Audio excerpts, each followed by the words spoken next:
Welcome back, everybody, to another glorious episode of Damage 365. I'm your host, Coach Kev, along with the real number 8 who's in the house today, JT. How y'all doing? Hope you're in store for a show. Let me tell you all. We got a good show in store for you today. Unfortunately, we had some bad news.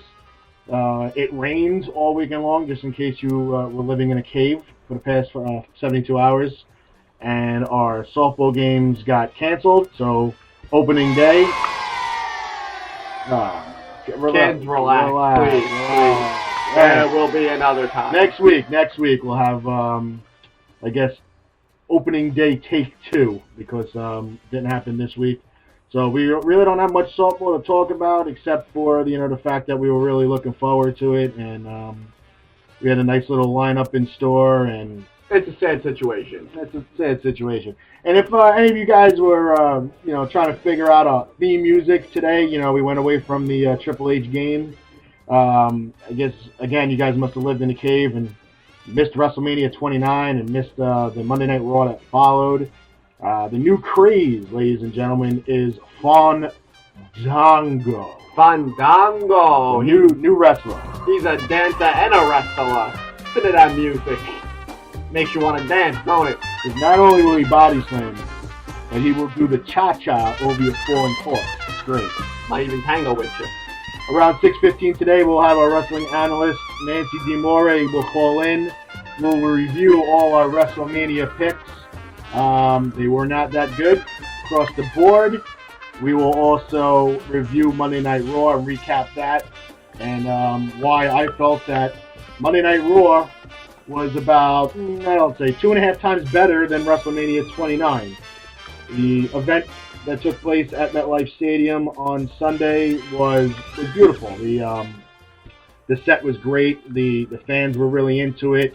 Record-setting crowd for MetLife Stadium, the largest attendance in the short history of the stadium, and it will hold for a long time because even the Super Bowl can't seat as many people that they were able to put in the arena for WrestleMania. Not even the Jets? Not even the Jets. You might have that record amount of seats empty for the New York Jets, but that's a whole another show. That's too bad. Yeah, that's too bad. But like I said, at 6:15, we'll have Nancy call in. She'll give us her take on WrestleMania. She'll give us her take on WrestleCon that she attended. She sent some pictures. They're on our Facebook page, facebook.com/damage365. You can check out those pictures. She was with Bret the Hitman Hart, Lita, and RVD. She even was able to get RVD to let her know that he would come back to the WWE just for her. I think that was I think that was a little cliche. I think he was hitting on her, but rumor is that RVD will be re-signing with TNA, a 2-year contract. Since right now he's pretty much wrestling without one, he's on borrowed time.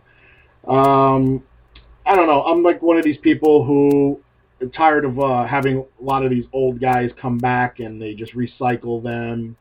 I understand why they brought Jericho back. They brought him back to basically put over guys like Ziggler and The Miz and now Fandango. As many of you know, Jericho was defeated at WrestleMania 29 by Fandango.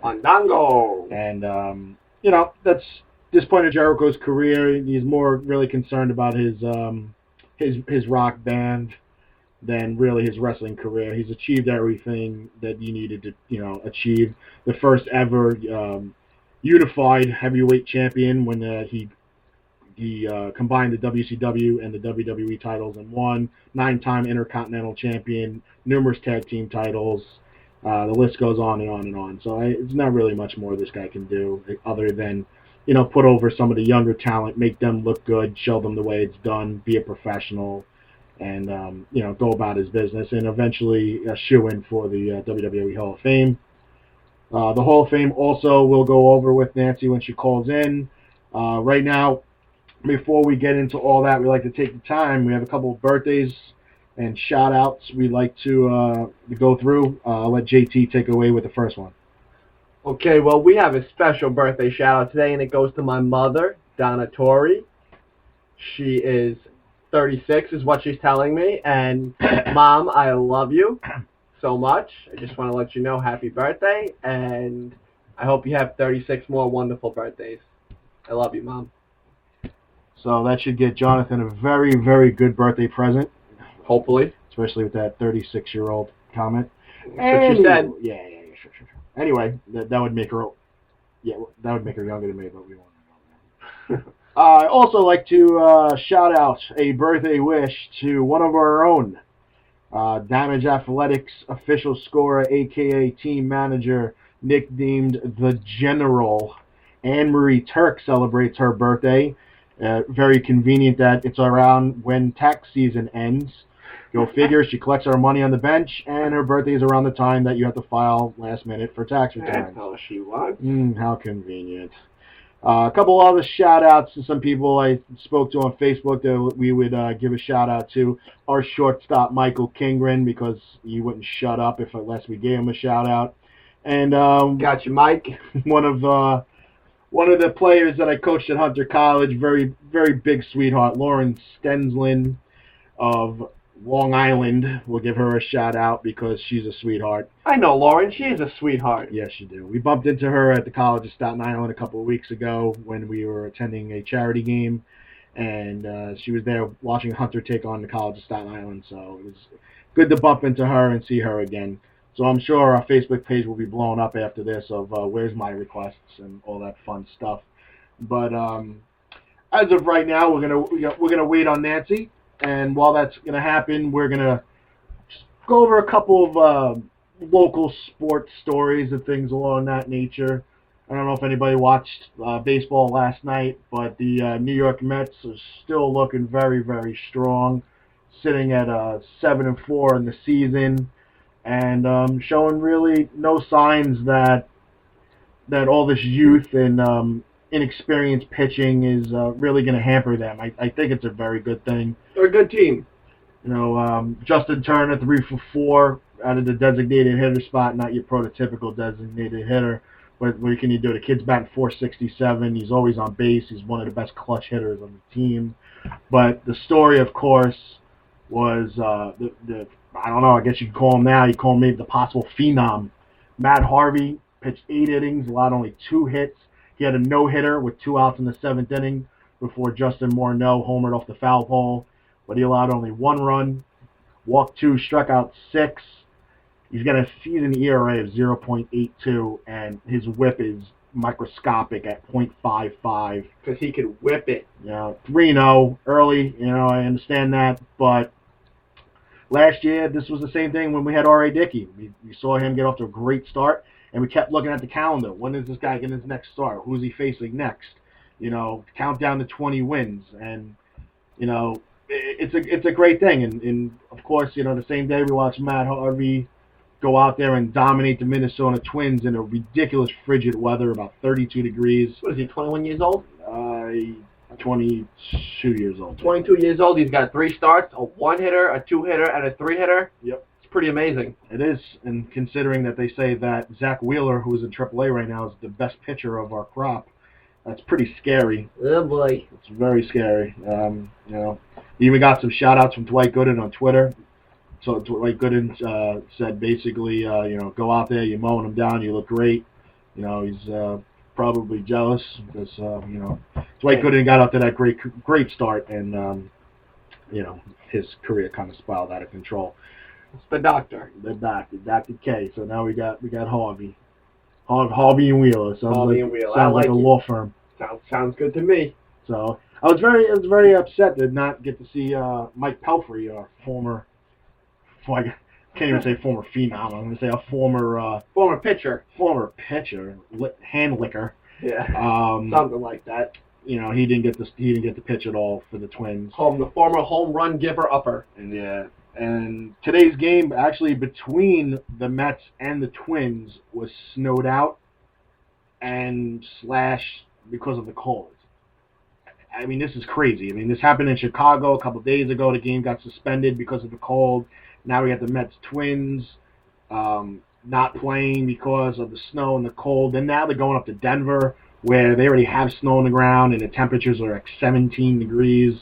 This is nuts. I mean, It's Denver and Duluth. I mean, we can't really do anything about the weather. We understand that, but Minnesota, could you have done a really better job of planning this? We've known for a week before the Mets even got there that they were expecting over a foot of snow for that Mets series. How about move the series to the Metrodome? You only played there for what, 20-something years, 30-something years? It's not like you can't house baseball. You paint some foul lines on. You go there, you tell the crowd to switch. If you got to give the crowd a discount, money back, whatever the case may be. You can't have Major League ball players who get paid millions and millions of dollars to go out there and pitch when it's 20 degrees and guys are blown out shoulders, blown out hamstrings, and everything else. It's an absolute joke. Shame on you, Minnesota. You should have had the most common sense to say, let's move this indoors. Let's protect our players, our investments. And also, you know what? You guaranteed you would have had more crowds because the fans would have came out to see New York. The fans would have came out to see the team knowing that it's a climate-controlled environment. Who the hell wants to sit outside when it's 17 degrees outside? Not me. Okay, it's like, give me a break. It's like having a snowball fight in the middle of a Major League Baseball stadium. I mean, it's like... Wouldn't that be fun? Give me a break. Maybe a retractable roof, Minnesota. Did you ever think of that? Maybe. The Cowboys thought of that. The Dallas Cowboys thought of that. And the Minnesota Twins couldn't think of a retractable roof. Exactly. All right, moving on. As of right now, we don't know the future of what damage softball is going to be next week, due to the really terrible weather that we incurred over the weekend. And it rained for like 3 days. All right, still raining. When it rains, it pours, my friend. We don't know if they're going to reschedule, week 2 as if it was week 1, or we're just going to pick up in week 2. But either way, we will have opening day this coming weekend, and we just don't know who we're playing. It better not rain. We don't know what time we're playing. We don't know where we're playing. I don't care. It better not rain. If it does, I'm going to the skies, and we're going to have a talk.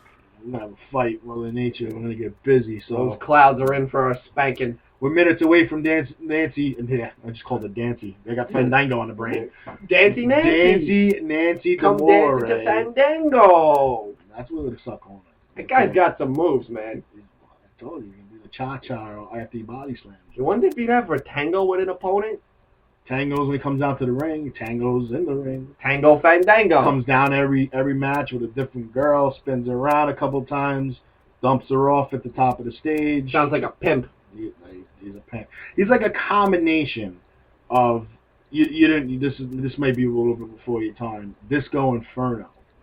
There was a wrestler called Disco Inferno. I know Disco Inferno. Okay. He had the sunglasses, the shiny pants, disco pants. Yep. Guy had the strobe lights. Disco Inferno, but he's got like Val Venus's voice.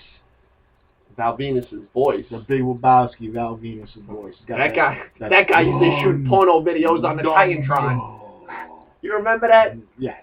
Val Venus. He used to come down and wipe his towel between his crotch, throw it in the crowd, and the ladies would go nuts. And then we'd watch the video of him with the women in bed.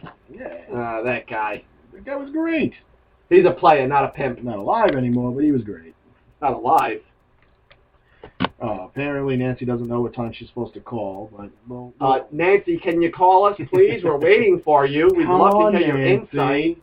Nancy, we're calling your name. All right. Well, she'll be calling any minute, and we'll get her take on pretty much everything. I sent her a nice little list of stuff to do. Awesome! Oh, there she is. That is awesome. Yeah, see, that's Nancy. Here she comes. Nancy. Hello. What are you going to do with you? You don't even know what time you're supposed to call in? 6:15. I know. So you're going to have to brief me because the material that I supplied you with, I forgot to keep on my screen. It's only my second show. I'm still learning. We're sorry. Sorry, Nancy. Right in my head. I did hear that you were listening live because I heard your ringtone in the background of your phone. Okay. Okay, so let's make this like really brief. We're gonna go over our picks first. Okay, because let's get the crap out first, and then we'll go into the good stuff. Okay. Okay, we had the matches that we took. We took Undertaker versus CM Punk. We all picked Undertaker. And Yes. what was the result? The Undertaker won. He's still 21-0. Give him the cheers, bro. CM Punk was not the one to make it 20-1. I think we all knew that already, though. Duh. But you know what? It was a great match. We'll get into that as far as the match. Brock Lesnar versus Triple H. Who did you take, Nancy? Well, I picked Triple H because I didn't think that Triple H would retire this early.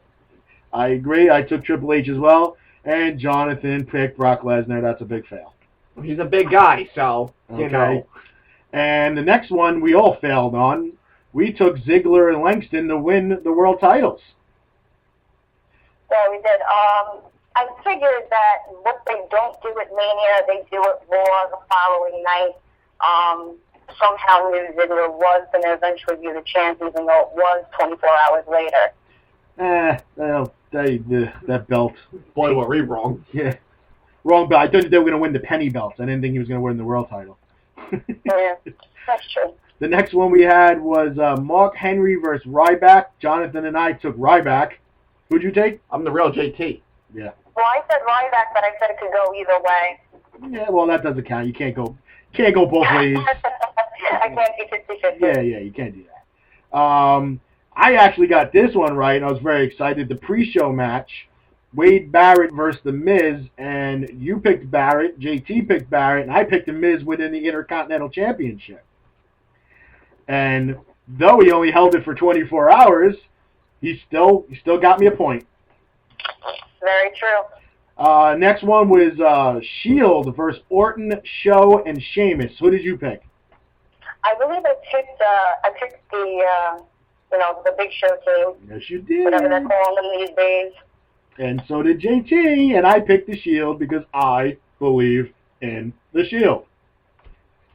So moving on. Another check mark for me. I guess he was right. Okay, You know, believe in the Shield, guys. next match We've been was this in our faces till the next WrestleMania, I believe. The next match was Del Rio versus Jack Swagger. JT and I took Swagger. I think you took Swagger as well. No, I don't think so. I think I picked Del Rio. Did you pick Del Rio? I don't know. I definitely got that one wrong, so we put a big fat X next to that. I guess you don't got Swagger anymore. Nope. Change your name, Jack Swagger. Okay. And then we got a very interesting one. We all Y2J versus Fandango, and Fandango. I think we took Y2J. Yeah, we did. And Fandanki won. Well, how could you expect Y2J to lose to a guy who's doing the cha-cha slide in the middle of the ring?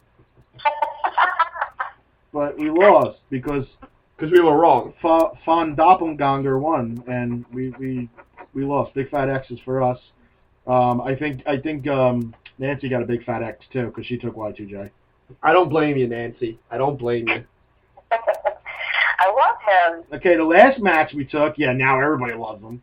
No. I love Jericho. Oh no, see, I call him Y2 Joke. I hate it. I don't like Jericho at all. But I mean, I like the fact that he's like the official put over the new talent guy. But I'm sure he doesn't love it. It takes a lot of balls to do that, though. It really does. It does. It takes a lot of pride and swallowing it. But like I said earlier in the show, the guy's accomplished everything. So why not? Well, he should have never cut his hair. The Undertaker should have never cut his hair. Triple H should have never cut his hair. It takes the fun It's out not of the it. hair on Jericho that bothers me. It's what's going on with his chest. Yeah, it's like concaved and dimply. It's I don't know. It's like midlife I crisis think chest. dermatologist would fix it all. No, I don't know. The last match we took was The Rock versus Fruity Pebbles, and Fruity Pebbles beat G.I. Joe. I believe he won solely so I was allowed to talk about him on the show. Yeah, well, we picked a rock, so we got X's. So let's see, big fat X's. Some disrespect there. Let's see, we got Jonathan, the big JT, number 8 was a big, let's see. 1, 2, 3, 4, 5, 6, 7, 8. Jonathan was a big 1 and 8.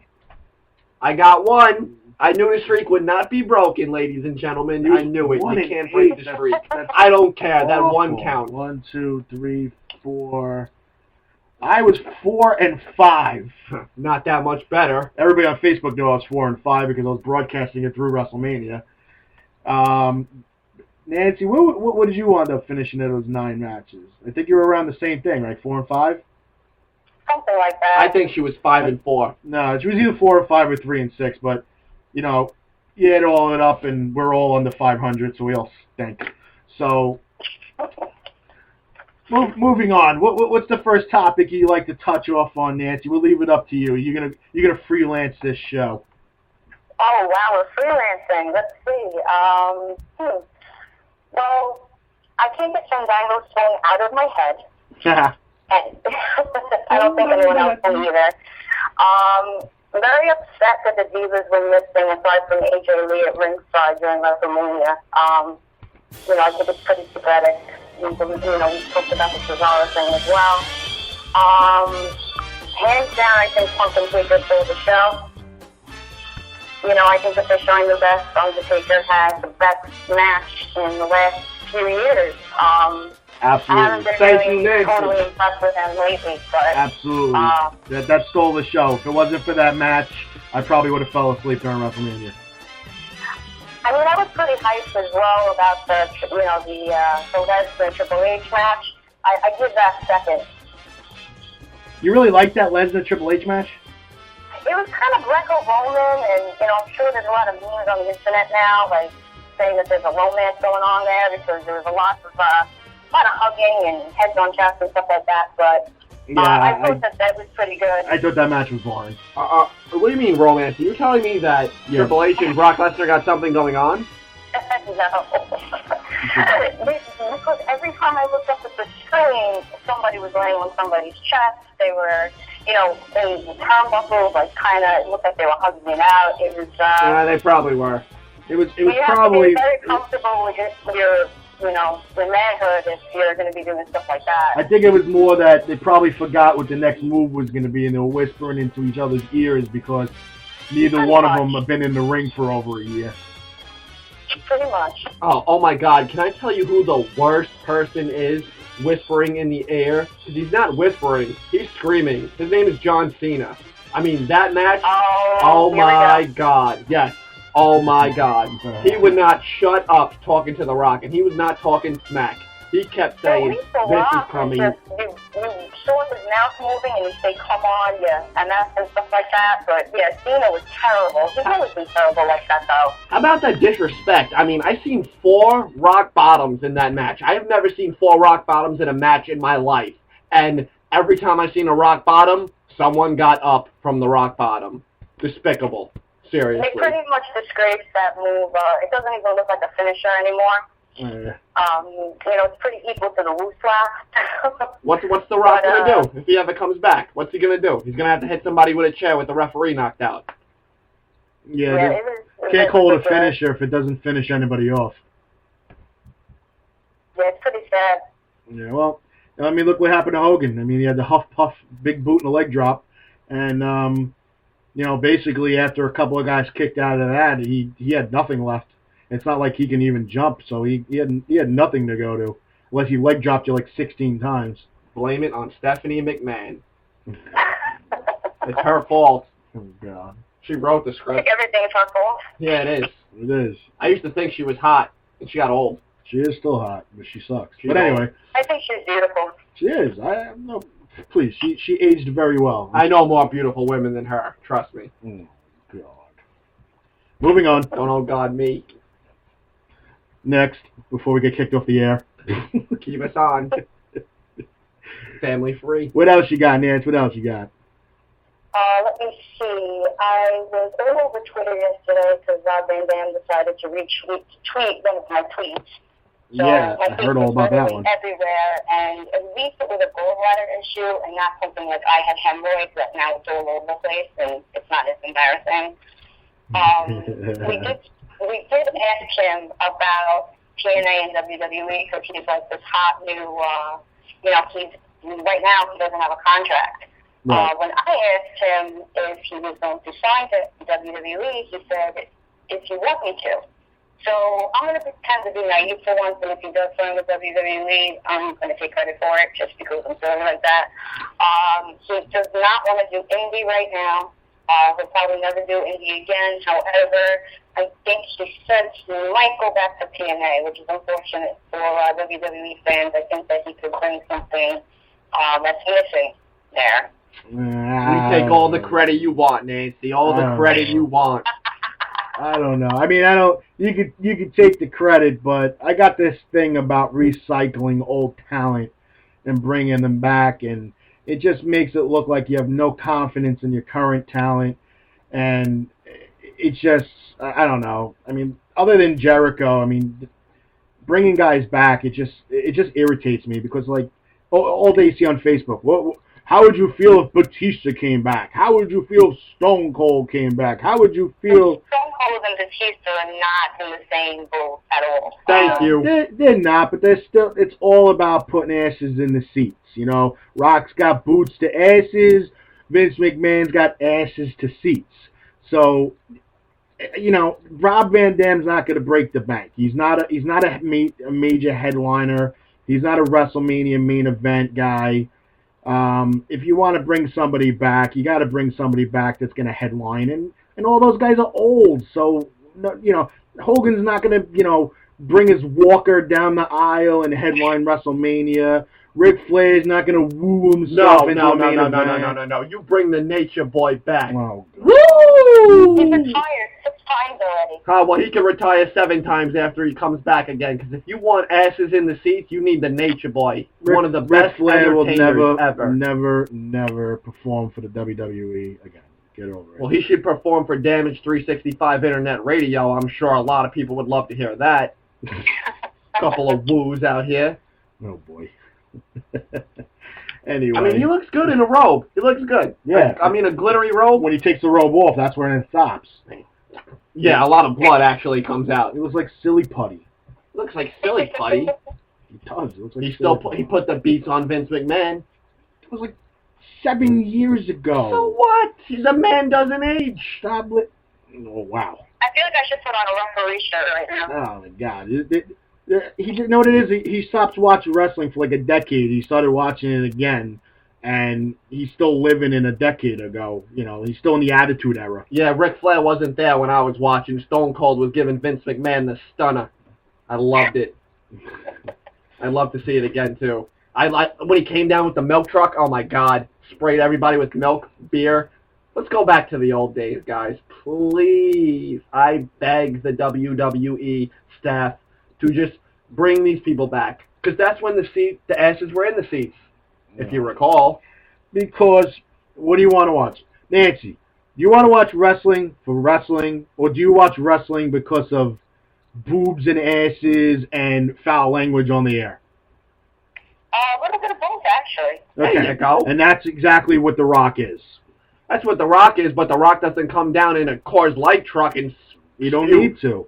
spew beer all over Rock everybody. comes down with a microphone in his hands, and he electrifies the crowd for the millions and millions of his fans that are in the arena being electrified by The Rock. And he doesn't need a title belt to do it.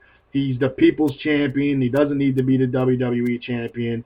He's making it very, very hard to defend him, though. I have no problem with him. You know, you just look at the ratings. The average rating for the second and third hour of Raw is under 3.5. When The Rock is announced to be on the show, the first hour is a 3.6, the second hour is a 3.2, and the third hour is a 3.5, which means people are turning TV back on because they know The Rock is going to speak at some point in the last hour. Watch the ratings now when Fruity Pebbles is marching his ass down the ring, holding his title belt. I'm surprised he didn't put spinners on the side plates. You can't see me. Okay, and nobody wants to hear him either. Okay, he gets more boos than I've ever seen a superstar whose face. He gets more booze than a ghost. I mean, it's ridiculous. I mean, used to be like, all right, yeah, the kids cheered him, the adults booed him. Now it's just like he's got a bigger bullseye on him than like a Target store. He needs to change something because it's not really working, and he's getting mostly booed at this point. It's pretty pathetic. Needs a heel turn. Heel turns solve all those problems. Ask Alberto Del Rio, ask Dolph Ziggler, ask The Miz, ask any of those guys. Any of them. So let's get on the Fruity Pebble subject because I know you've been licking your chops. I love Fruity my Pebbles. Lord. I love that cereal. All right, yeah, well, I can eat him all day. yeah, I don't think you're gonna want to eat it after this. Go ahead, Nancy. It's all yours.